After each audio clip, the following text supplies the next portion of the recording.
It's 1 minute after 1 o'clock. After 2 o'clock, sorry. And as promised,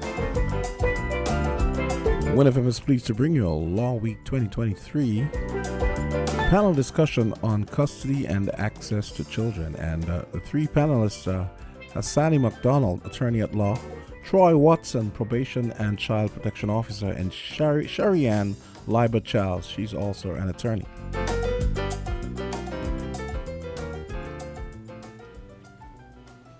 Good afternoon, everyone listening to us in Radio Land and those viewing us on the different social media platforms. As would have been said, we are celebrating Law Week 2023, and we are here to have a very interesting panel discussion surrounding custody and access to children. This afternoon, I will be your moderator. My name is Hasani McDonald, and I have two guests joining me. One in the person of Troy Watson. He's a child care officer in the Department of Probation and Child Protection Services, and he previously worked in gender affairs. Also, we have Miss Sherry-Ann Liburd Charles, who is a division by birth and was called to the bar in St. Kitts and Nevis on the 21st of November 2008. She holds a Bachelor's of Law with first-class honors from the University of the West Indies, Cavell campus, and a legal education certificate from the Norman Manley Law School in Jamaica. Miss Liburd Charles was appointed a notary public, and she currently serves, in 2015, and she currently serves as the vice president of the St. Kitts Nevis Bar Association. So I will allow my guests just to say good afternoon to those listening and viewing. Good afternoon. Troy Watson, as is stated, and it's my pleasure to be here to share with you. Good afternoon to everyone listening. As was stated, I'm Sherry-Ann Liburd Charles. I'm here in my capacity as Vice President of the Bar Association, and it is a privilege to be here. We consider this panel a part of our public education campaign, our public education duty, and we're hoping that those that are tuned in would leave learning something new and different this afternoon. So we look forward to discussing the issues. Okay, Yes, well, we do. before we go further into the program, I just want to say thank you for having me share in this capacity. It is Law Week, but it's also Universal Children's Day today. So our department is really happy to be a part of this program. Thank you for inviting us and for the collaboration. Yes, a very fitting collaboration for today. Our topic, as we did said earlier, was custody and access to children, issues surrounding that. And so I want to jump straight into the discussion and ask for you guys to differentiate the difference between access and custody and discuss some of the misconceptions that some persons may have. Okay, well, when we are speaking of custody, we are really speaking of a parent's ability to make major decisions as it relates to their child, which school a child attends, which religious institution the child may go. That is what a custodial parent would have to make decisions about. When you hear of a phrase like joint custody, that responsibility is normally shared between both parents, or it could be one parent and someone else, but the decision making is shared in a scenario of a joint custody. And then you would sometimes hear on the opposite end sole custody. In a sole custody situation, the major decision making is done by one parent, normally to the exclusion of the other parent.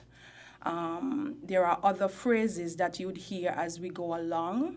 Apart from the issue of custody, there is something we speak about called care and control.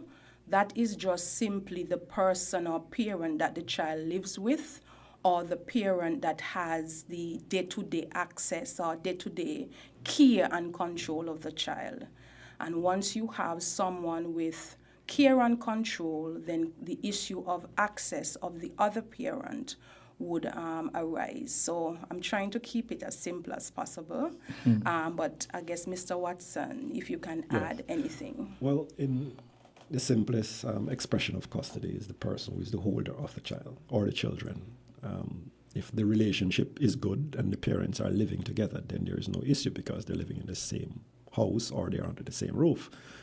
But for the most part, if there's some sort of disagreement, they cannot get along, or for whatever reason, living in separate households, the custody is to be determined in terms of who is the holder of the child.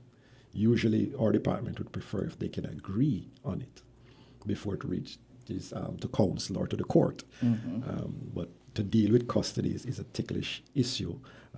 Sometimes custody extends into care and control, as council said, and it does not necessarily mean that either of the parents are holders, because they may be in the custody of the state, or they might be placed in a kinship home or in a foster care home. So having the custody is the person. Well, custody has to deal with the person who is the holder or the institution holding the child and ensuring the child's care, maintenance, and support. Awesome. So I have a question as it relates to, based on what Sherian said, care and control is who the child lives with. Does that automatically equate to sole custody or joint custody? What determines whether? Okay. What happens is you can have a situation where you have two parents, they have joint custody of a child, but the relationship may have broken down, because normally the issue of custody arises when both parents are not living under the same roof. Okay. If you have a marriage and the parties are living together, their children live with them, custody is not an issue because they're under the same roof. These issues normally arise when you have a breakdown of a marriage or a breakdown of a relationship, which is the more common one. Because even in a visiting relationship situation, when the parties are, and I'm putting it in bracket, together, access to the child is not usually an issue. But when those relationships come to an end, as between the man and the woman, and then there is a child now, that is when these issues would normally raise itself. Now, the position is that under our laws, the mother and father of the child are deemed to be joint guardians of the child. That's like the starting position. Okay. Where a child is born to a woman out of wedlock, and there is not a named father on the birth certificate, the law presumes sole custody in that situation. But you can have a situation where you have the two parents, they have joint custody, meaning that they are the ones making the decisions, but because they are living under two separate households, the child lives with one parent. That parent is the parent who would say has the care and control, the day-to-day care and control. Let's say the mother, for example, in the example I'm giving, has the care and control. Then what the father would be entitled to in that arrangement would be access. So you can have sole custody and sole care and control in one parent. You can have joint custody in the two parents and sole and care and control in one parent. Or sometimes you have hybrid, where the child spends half the week with one parent and the other half with another. But that would be a joint custody arrangement as well? Yes, usually you'll have a joint custody arrangement in those circumstances. It's important to state as well that the joint custody arrangement works better when parents are willing to put aside their differences in order to co-parent and to make decisions.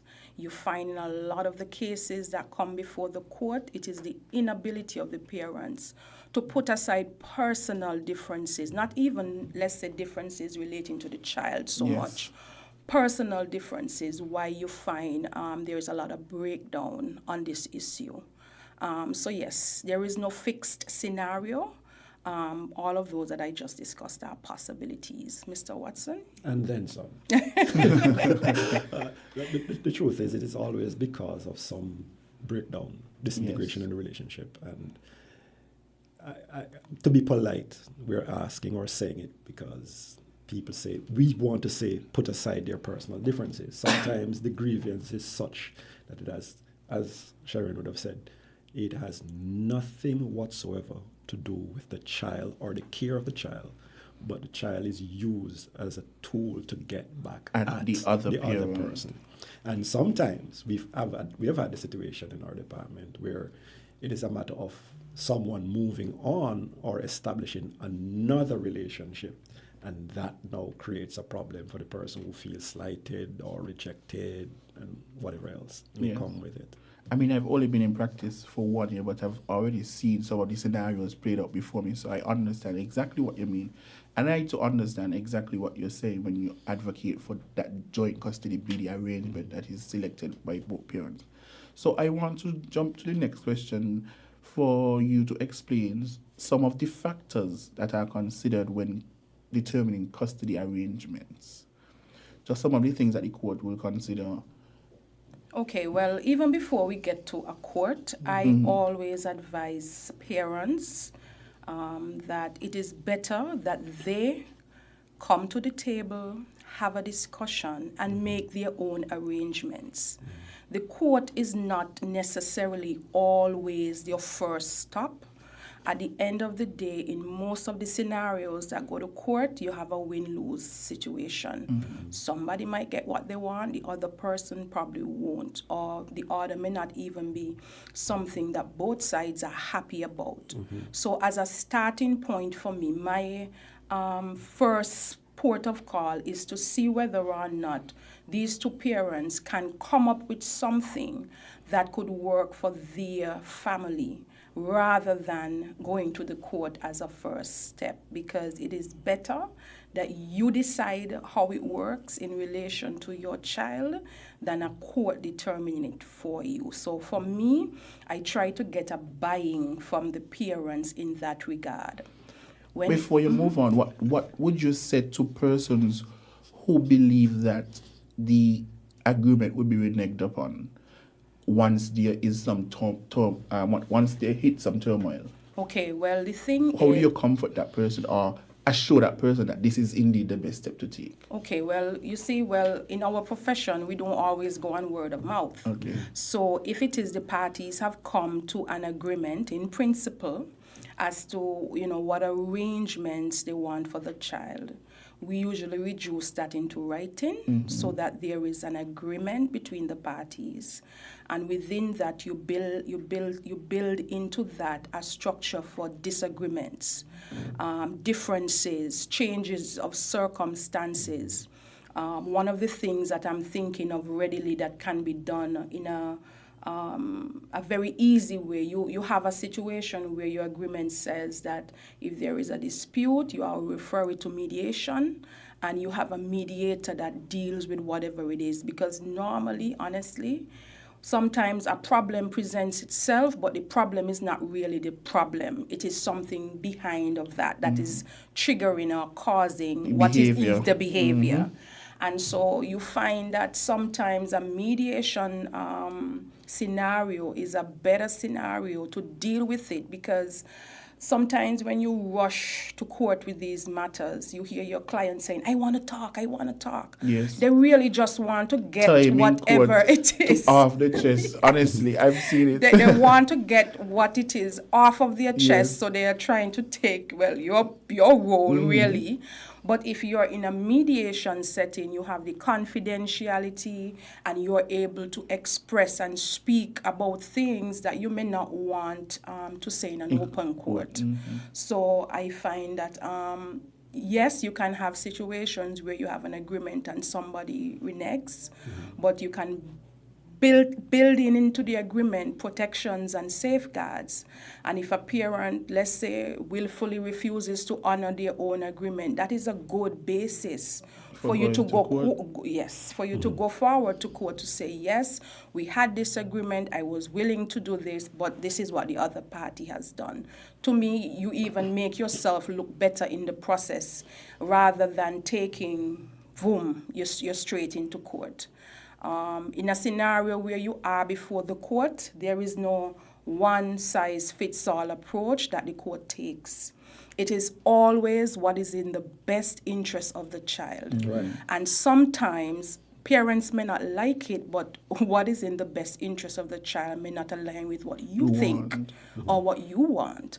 So that is why I'm saying there is a danger when you give up your parental rights and duties, because at the end of the day, the court is going to look at the entire circumstances and based on that, determine what is best for that child in that child's particular circumstance. So, Mr. Watson. We need to be mindful that sometimes, as he said, the action to be taken by the court in the best interest of the child may mean that neither of the two should really have custody of the child.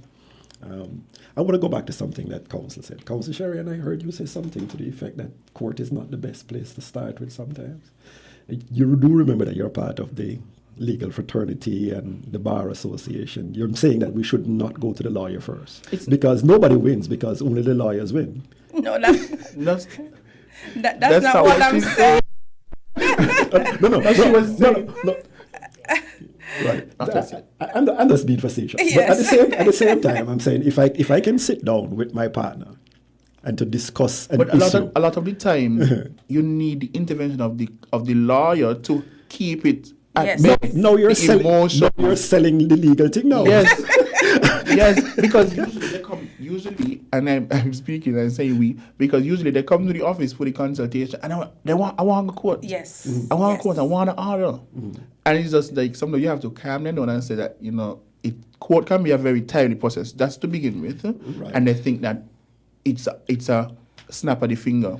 Sometimes you file the matter is not served till 3 months after on the person. And sometimes if you can just invite the person to the office to have a discussion, a conversation, allow them to seek their counsel as well, and have that discussion with them, you can find more things being done.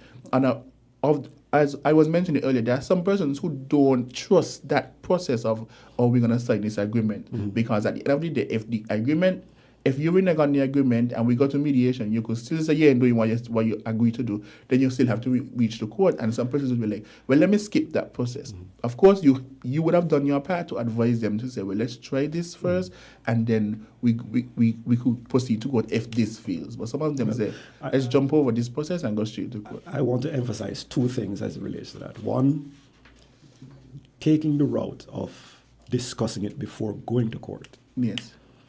Is still considered a part of the legal practice. Yes. It is seeking to mediate or to deal with a matter before taking it to the court. Yes. And it has legal ramifications, the fact that we signed to an agreement, whether there was a lawyer present or not.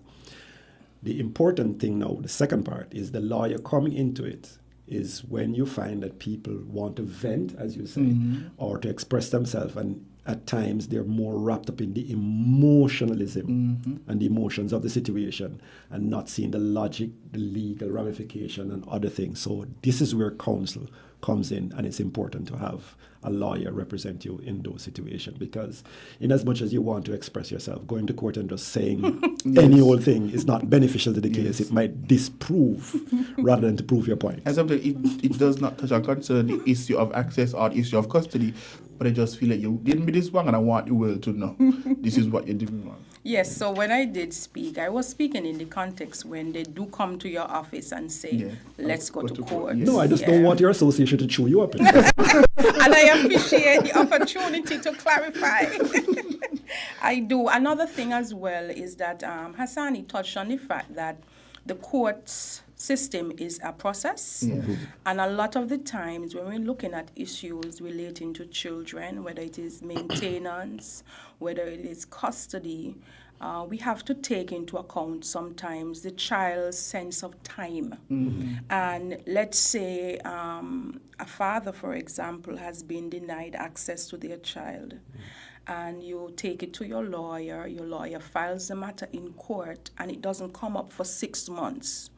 In a case like that, the child would be deprived of seeing his father, for example, for 6 months. Yes. That could be 3 months, that could be whatever the number is in terms of service. Whereas if the person comes to your office and you have a discussion, the possibility of resolving it in a shorter space of time inures to the benefit of the child, because a child is going to be asking questions. Well, at one stage, I was seeing my daddy every day. How come I can't see my daddy now? Right. And then you don't know, for example, what information is being, said or spoken to the child. And that, of course, we know sometimes can cause a breakdown in the father-child or mother-child relationship. I'm happy that you mentioned that, Sherry, because I have a question here from Mr. Watson as it relates to how does custody litigation and some even access litigation impact the emotional and psychological well-being of children in cases that you've dealt with?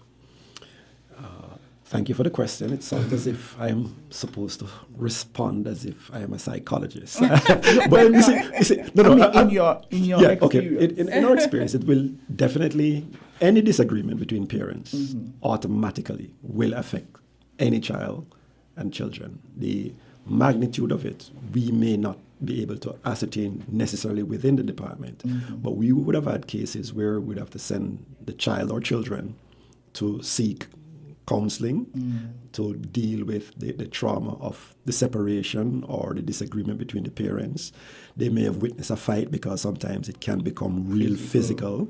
And even if it is not physical, the verbal abuse in and of itself can be really damaging, hearing some of these things as children. I am saying this because we were raised in a system, in a culture that says sticks and stones may break my bones, but words cannot. That is the furthest thing from the truth, because things said can be way more harmful than actually hitting someone. So we have had to do assessments of the children in and of itself.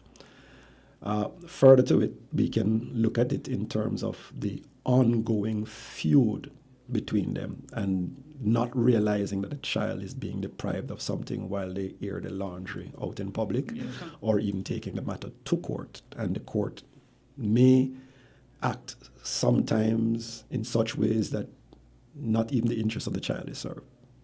I'm saying this because I'm conscious of the fact that sometimes there are matters and there's an SIR that is to be done. Our departments usually are called to do a SIR as it relates to the custody or the access to deem what is necessary. Sometimes I find the information... Just for the listening public, SIR is a social inquiry report. My apologies. A social inquiry report. Yes. And in that report, they're asking for income, house, condition of the house, the amenities there, furnishing, appliances, and things of the sort. And children really do not need all of that, in a sense. Yes, they are to be provided, but I don't think that should be the basis for the determination. It has to do with the contact, the time spent together, the care that is to be given, maintenance along with that care and the support of the children.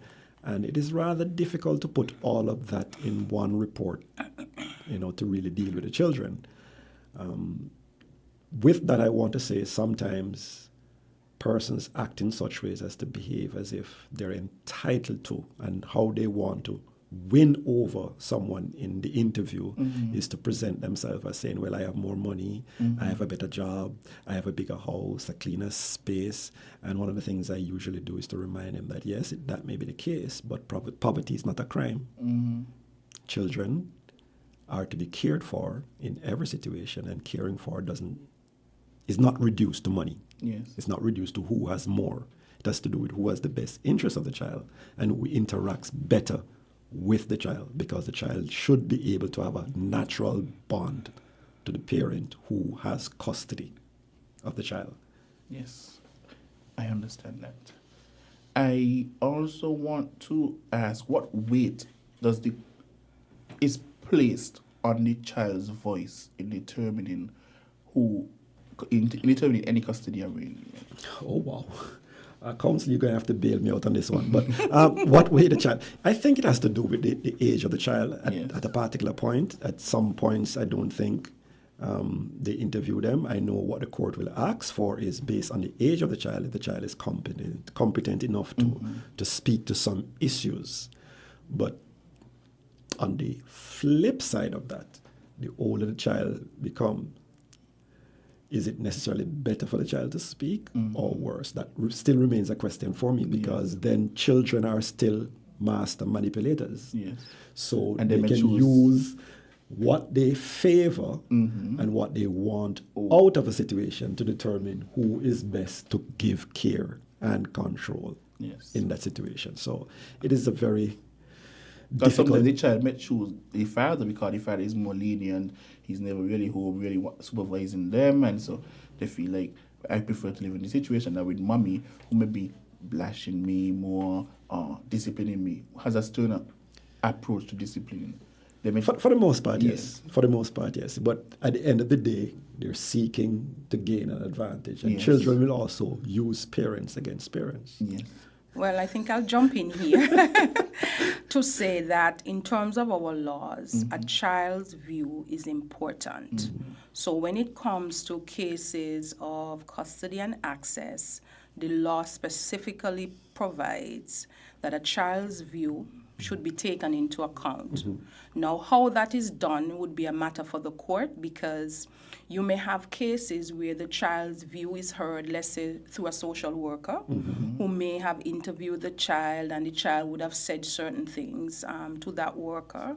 So the court could hear the child's views through that report. A social worker is going to, expected to be someone impartial. So you would expect once there's a report that the child, said something, that you could rely on it to an extent.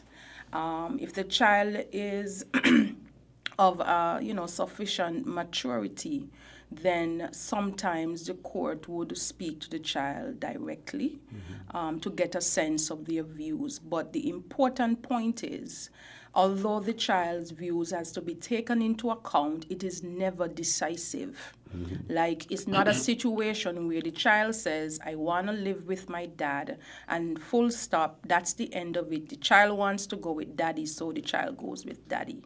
The court, of course, will have to look at all of the circumstances and various factors which the law outlines in deciding where the child is best placed. One of the things that raises its head very often in these custody situations is that you have a lot of parents who do not speak to each other. When you look at the legislation, it speaks about the child's best welfare being served when parents are in communication and consultation with each other. When parents are not speaking, sometimes they speak through the child. So you find the child taking messages, mommy, daddy say, going, or sometimes the maintenance is passed through the child. And then as the child grows and develops, something that Mr. Watson said, you find the child manipulating the situation of the non-communication. And I'm really hoping that with more exposure in our society, and with our recognition of the negative impact of the breakdown of relationships on our children, that parents will make a more determined effort, even at the end of a breakdown, that the child has contact with both parents. A mother cannot be a mother and a father, no matter how many times we say it, or how good a mother a person is. Sometimes, even if there is not the father, you need a father figure.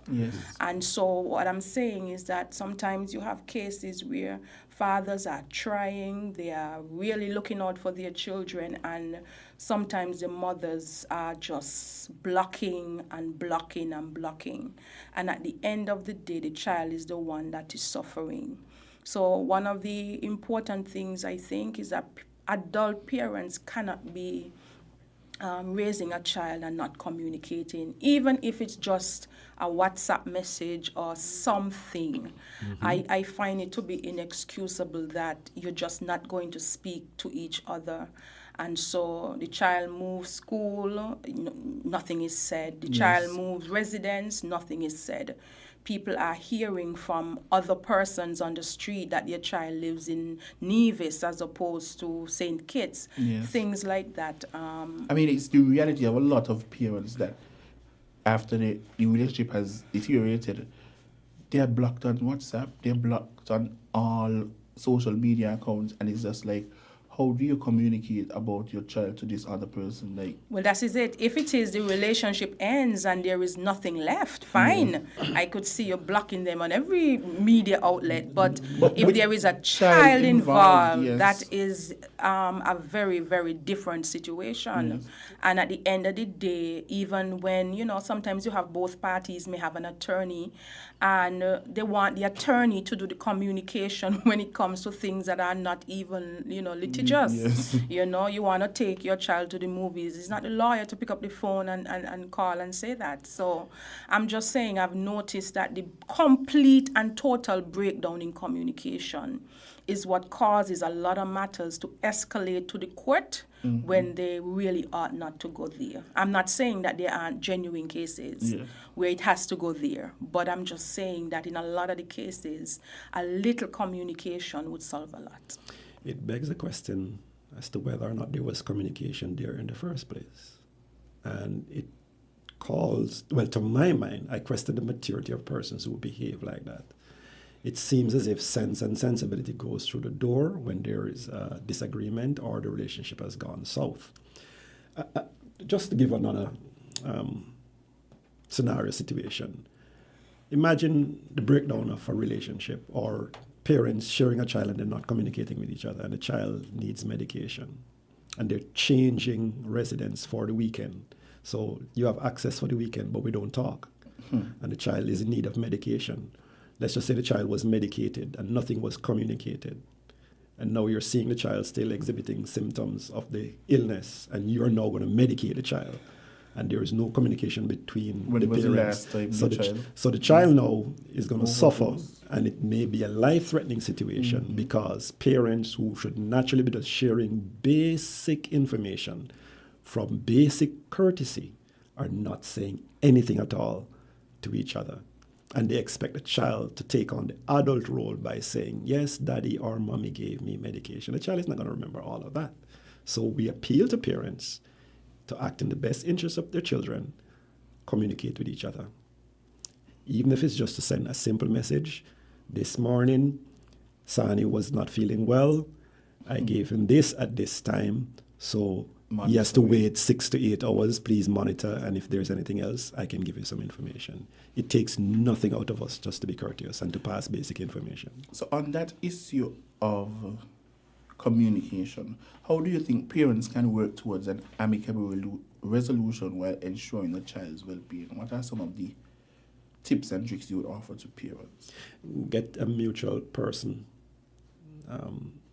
that is connected to them, a mutual person to in a sense, be the mediator. Because if it reaches the point where they're not talking to each other, there must be somebody in the family from either side or some friend that was there and is still there that they can talk to say, listen, let us have a sit down and have the third party help them navigate through it until they get to a point where they can find it naturally to just share the information with each other. That would be my first step. Okay. If you want to say talk to counsel, it would be good to talk to a counsel as well in terms of getting a lawyer to deal with it. Because I trust that in present company we have two notable and respectable persons in the field who, on recognition of their client's failure to do something, would say to them, no man, you can't do that, or you can't, no, you need to change this or whatever. It is not just about the case and somebody winning. I believe that you are two wonderful persons. You know, I'm not being facetious or anything. No. I'm just saying I would like to think that lawyers would say, listen, yes, this is what you came for. Yes, this is what you want to do, but it is not sensical. It is not logical. It's not reasonable. So this is what you should do, because we can stop a lot of these things long before they reach the court. But a third party is always important. I think that is sound advice, at least as an initial step. Yes. You can always escalate, in my mind, as the situation demands. Right. So I like that as a first step, because when relationships break down, and I do practice in the family law, and so I deal a lot with persons who are in I wouldn't want to say emotional distress, but when it comes to your marriage, your relationship, breaking down, even though it's not a marriage, your children, you are touching something that goes very deep. Yes. It is a different scenario than when I'm dealing with a land transaction or a will. When it comes to people's children and their relationships, sometimes you're touching places that are very deep. And so I guess one of the reasons I like to practice in the area is I have a heart of compassion, in the sense that when I'm seeing persons going through that level of hurt, if I can just be blunt, I feel like that is the time when you need sound counsel. Yes. That is not the time when you go to the best friend to tell you, don't let him see child, Yes. he too worthless, he do this, Add fire he to do the that. fury. Or you go to, oh, he have another woman, so da. That is the time when you actually are almost, I say almost, incapable of making sound judgment because your emotions are running the show. And Taken over completely. they have taken over completely. And to me, that is a time when you need a rational voice to speak to you, to say, put yourself second. Put the child first, and every decision that you make is not what best for you, but what is best for the child. You find a lot of cases where the custody comes up. The reason a child is not being allowed to see a parent is because a parent has moved on with another relationship. And that alone is a justifiable basis for the individual why the child should not be with their parent. And so I find that even the advice that we give persons during this time, it can be a catalyst to take them over the edge, or it could be something to bring them back from the edge. Clearly, Yes. our job as lawyers is to bring people back. Balance. The scale is what we do. we have to Scale is bring simple. and bring persons back from that precipice, because I know that in a lot of cases, once you see that initial period has passed with the anger, and persons are a lot more rational, they realize that some of the decisions that they made were just crazy. And you don't want to make life-altering decisions for your children, because remember, while you're in your feelings and the child is being deprived, the child is hurting. Yes. Issues are being developed in that child, and you think because you're still giving them food to eat, you're still sending them to school, on the outside everything looks well, they are happy that their cheating daddy is not seeing them. No, the child will put on that image like all is well, because they know if they even say, I miss my father, it's going to be an issue. If I don't why you? It happens. So at the end of the day, as I was saying, why I like what son was saying, once you see, the more you get that initial anger out, you get to vent, the easier it is for any kind of rational thought process and conversation to come in. Without that, if you just take all of that anger and place it in a court system, all you're going to have filings and appeals, and 5 years down the road, you're still fighting this one battle because you never really dealt with the underlying issue. I mean, I've seen emotions blow up, even in court. Both parties going, and I'm just like, what to do? Because, I mean, like, this is what you were telling them all along. Like, just try to resolve this matter without taking it to court. Now, everything is there. You're hearing things out that don't need to be aired out, and it's just like, you realize, like, this is not needed.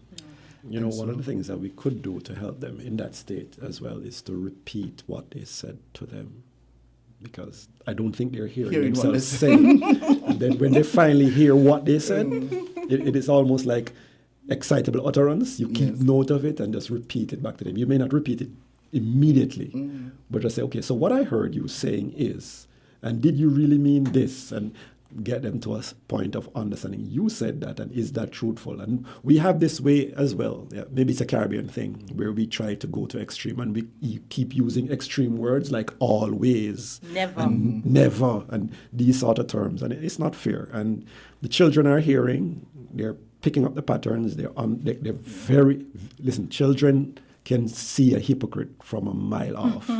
And they can tell when mommy and daddy is just a part of that hypocrisy group. So they can tell. Wow. But yeah, but as it relates to the custody of children, it is a difficult thing for us in the department because we have a lot of these cases. It's a struggle, and these are just some simple relationship issues that could be addressed and take the children out of it altogether. At the end of the day, parents need to understand that the children are human beings, and there's nothing more important than human life. So if they can make decision in the best interest of the children, it would be great. One of the things I'd also encourage our listeners to understand as well is that they should not try to live their lives through the children. There are some persons who are unhappy within themselves, and they feel as if the children are not around them, they're going to be unhappy, and the children is the center of their joy because they would have missed something in and of themselves. And they're just having the children as that last-ditch effort at grabbing some hope in their life. So they feel that is reason enough for the child to be with them, because if the child is not with them, then we will not go there. What about the children who resembles the parent who the other parent is upset with? So that the child lives, for example, with the mother, but the child looks so much like his father. It's just like there's that resentment that goes between the child. That's a cultural thing. I try not to go down that road personally, but that's a cultural thing where they use resemblance. But resemblance is kind of fickle in the sense that you may not resemble either the mother or the father. You may resemble someone else down the line. Yes. You see, that's why I like the good old days when grandmothers were the DNA tests. Because when you weren't sure, then the grandmother would say, bring the child come, and they will look at the child and they ancestors, so they can say the child look like this person. So yes, I prefer those days. Well, luckily we have DNA testing, so there is no need for the grandmother test. No, but actually, if that is going to become a part of the custody and access, because I would have had, well, we'd have had a situation, I'm sure you'd have encountered it, and you will encounter it if you have not, where who says it's your child? When they're now in court trying to deal with an access matter or a custody matter, they're saying it's not his child. So I don't know why we're here and whatever. And they're giving attitude with it, you know. I personally believe that. I believe see it on the flip side. DNA test should be mandatory. I personally believe that, but mandatory on what basis? On the basis that you want to be sure, because but some people are sure without the DNA test. Yes, no, that's true, but not all people are honorable. But you see a lot of people wearing jackets, you know. That's another topic. That is another topic. Yes. Limited time. And just to go back on the point of allowing, counsel to bring them back from that end, sometimes persons come and it's like you have to, when they hear about the law, the basis of the law, it's like they realize, so Ismi was really overreacting. Because even sometimes, for instance, if fathers come, seeking access for their child, you have to ask them, when was the last time you see the child?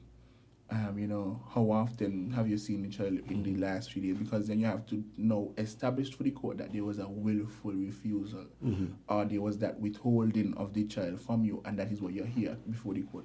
Because then, if the court is satisfied that you were indeed given access to the child, there will be no order for cost. There will be no order at all being given by the court. And so sometimes when they understand what the law is asking you to prove to get this order, then, the emotions are quelled and they understand. They think clearly, like, oh, boy, I guess I really was overreacting now. So it's very important when you could advise the client, put emotions aside. Let's focus on what the law requires of you. And that's a duty that is placed on us as lawyers to ensure that. Not to digress, but I think it's important. We have had cases in which persons apply for access or custody to the court. They petition the court requesting these things. And at a time when we should be doing the social inquiry report, they're not available. They made the application, but they're totally not available. There are other cases in which persons applied and saying that they were denied access, but the truth based on their self-report and from the other party is that they asked for time to be with the child but did not show up. So it's not that they were denied. Right. And then they will say, I'm coming by at 4 o'clock. And at 9 o'clock in the evening, they're still not there. These things happen. I want to go back to one thing that was said way earlier. Please permit me. In as much as we're saying that at the end of the day, it would be good to go to court with some matters, even after there is a determination and a ruling, a court order in place, persons still choose to break it. So in some situations, it is not properly policed, and there are persons who would have made complaint that the person is denying them this. They took it to court, an order was made, and even after the order, it continues. They persist with the bad behavior, doing just what they feel like. And they may have gone to even law enforcement to seek help, and it's just not going anywhere. Well, it should, because one of the things I would say in relation to that, once a court has made an order granting custody or access, it has to be complied with. And the law provides very strict penalties for parties' non-compliance. It is an actual criminal offense if there is an order in place for custody and you withhold the child or you prevent the child from going with the parent that the court has said is entitled to custody or access.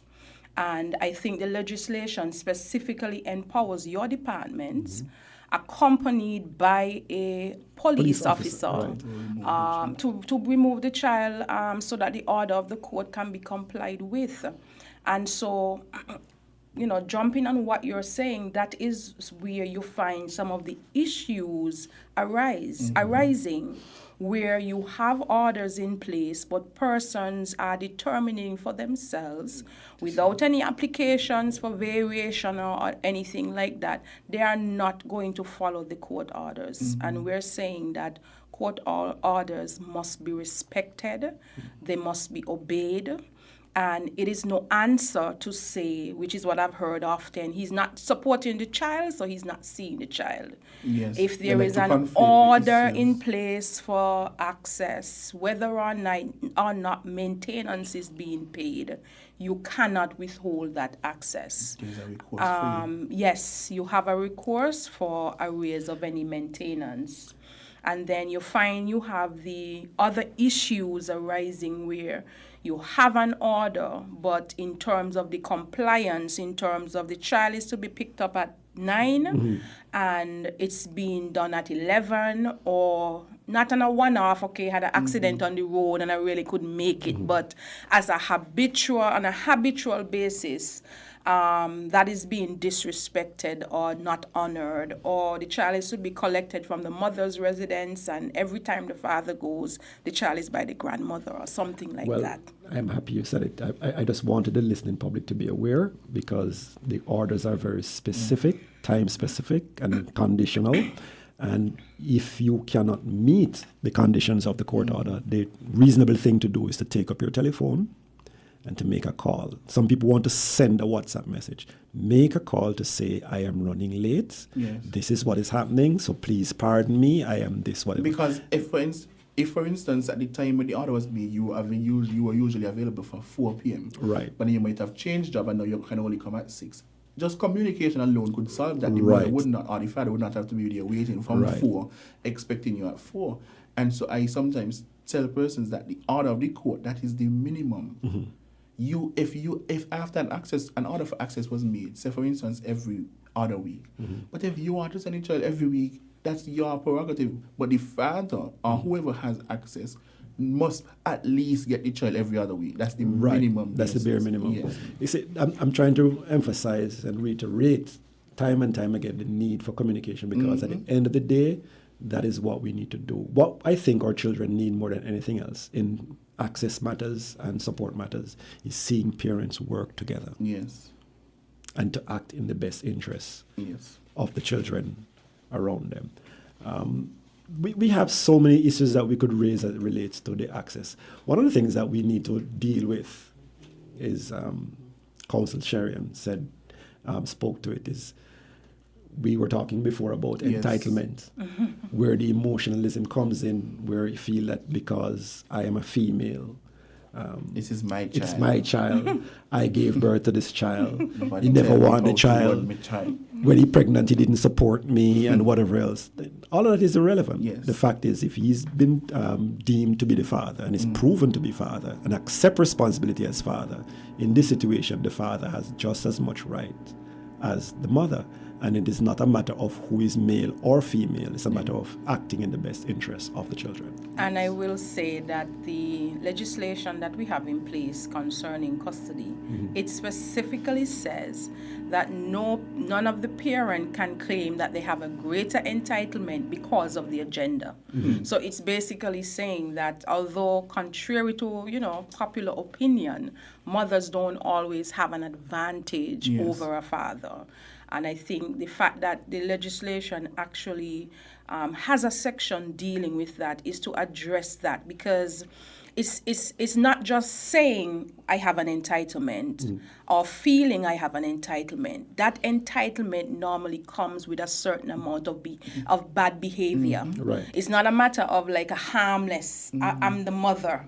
It's I'm the mother, so I do what I want. Yes. I'm the mother, so if I want to change schools, I don't need to tell you anything. I'm the mother, so if I decide the child is going into a troop at Carnival, I don't need to say anything to you. So we're saying that entitlement is a myth. Yes. And when you approach a court of law, you're not going to have some sort of advantage simply because you are the mother. Both parents are equally entitled. Parental authority rests in both parents, and the court respects that in terms of respecting our fathers. Another issue, I realize time is... I cannot believe an hour is almost over. But I just wanted to touch briefly on another issue which I realize is coming up a lot, is this issue of parents relocating. Yes. You may have children living here with both parents, the relationship breaks down, and one parent decide I'm moving to Nevis, I'm moving to Antigua, I'm moving to the US, I am moving, and I am not telling the other parent anything. We've had in this jurisdiction, and I'm sure in others based on the case law, quite a few cases that have gone to the court, and the court has to decide on those issues. That again, clearly you can see how one parent leaving a jurisdiction with a child, how that can affect access of another parent to that child. And I'm saying that at minimum, there should be some communication of the intention so that at least the other party can weigh in. Because especially if we're speaking of children of tender years who might have grown accustomed to having access, to both parents, and then suddenly they're not just moving to a new country, they're moving to a new country where they no longer have that support system from the other parent. And we know that St. Kitts and Nevis as well is a part of several conventions that deal with that. And even our own local AG's chambers sometimes do these applications in court where children are being returned to the various countries where they were originally from. So that was an issue that I find I've seen it come up in a few. That issue is sometimes conflated now, where that affected parent stops paying maintenance, then the mother or whomever it is come back home and claim for the arrears period because you left with the child and the father didn't know where the child was, and now that person is saying, well, this was the last time you pay maintenance for these 4 years and they want all the maintenance. Yes. Maybe we should emphasize the benefits of communicating, because it would save a lot of embarrassment. Let's go back to the story about the mother. Let's just say the mother in the situation deciding that the child should be in a troop for Children's Carnival. And then as a father, I am not for that and I see my child there. I have rights. So I decide to remove the child from the troop. That now is going to cause conflict because not just with the mother but with the child, because the child was there having a great time and now daddy removed me from the situation, and the child is not aware that the father was acting in the best interest of the child. And they say, oh, it's just a children's troop, but that may not be the example that you want the child to be in, because in as much as it may be an innocent troop, and I'm not against the cultural thing, the music, the volume is damaging. Being out there in the sun, there are other reasons people may find to say they don't want the child to be there. Right. And I'm just acting in the best interest of my child. But the acting in that interest now sets me against the mother, and it sets me against the child in the situation. So the benefit of just communicating. The child said they want this or whatever. Yes, but what are we going to do as parents about it? We don't have to share the same bed. We don't have to live under the same roof, but we share the child. So we still need to communicate and save each other the embarrassment. Let's just say you decide to purchase a ticket for the child and I get wind of it. To leave the jurisdiction, I get wind of it and decide to stop it. What's going to happen? It's a waste of money. So I'm just saying. And disappointment for the child. There you go. Because the child now thinking I'm moving overseas, they don't tell their friends in school, and it just like, my father stopped there, or my mother stopped there. Yes, so it can cause, a breakdown in the relationship with the other parent, simply because of that failure to communicate. And that one action may be acted out in so many ways for years after that because of that one upset. Yes, that is true. Yeah. Just before we end, I have this, I know that the law, and perhaps this is a question I think both of you may be able to answer.